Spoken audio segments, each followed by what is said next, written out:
Okay, so first thought. Happy Friday. Happy Friday night. Okay, so a few things that I've been thinking about. So last week during a message at the college ministry we do here in Alec at Crew, during the message, there was one thing in particular that stuck out to me. Often as a Christian, I can get kind of overwhelmed by all the things that I ought to do, all the things that I need to do, all the ins and outs of becoming of what it's like to live the Christian life. Like when I look back, what will I've spent my whole life doing? Like where did I work? What was my occupation? Who did I marry? Big choices like this. One point he made about that was the reason that some believers can be crippled by all of this is because we're thinking about our life on too large a scale. We're thinking about things way too big, right? And we get overwhelmed by that because in 70 years, there's a lot that happens. And so if you're trying to control or at least think about and try to plan what happens within those 70 years, that is overwhelming.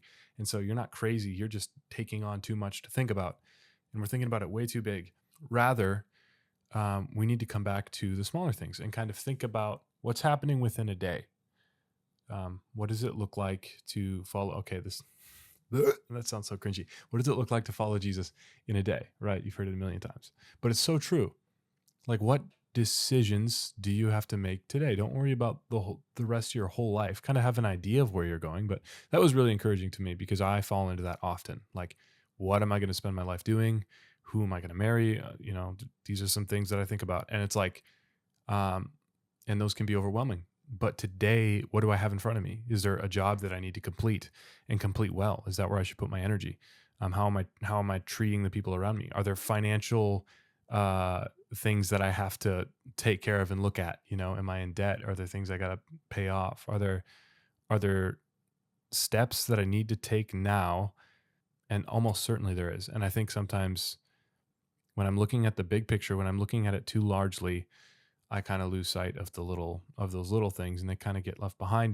But then, every once in a while I'll think about them. Oh, I really need to do this. I really need to have that conversation, or I really need to like prioritize and get rid of this debt or whatever. But you're also thinking about the big picture. And so you just kind of feel overwhelmed and like a failure. And it's like, it's too much, man. Think about one day at a time. What do you need to do now? What are things in your life that you have to take care of now? Responsibilities you have now. Don't worry about the big things if there's still things that you need to take care of.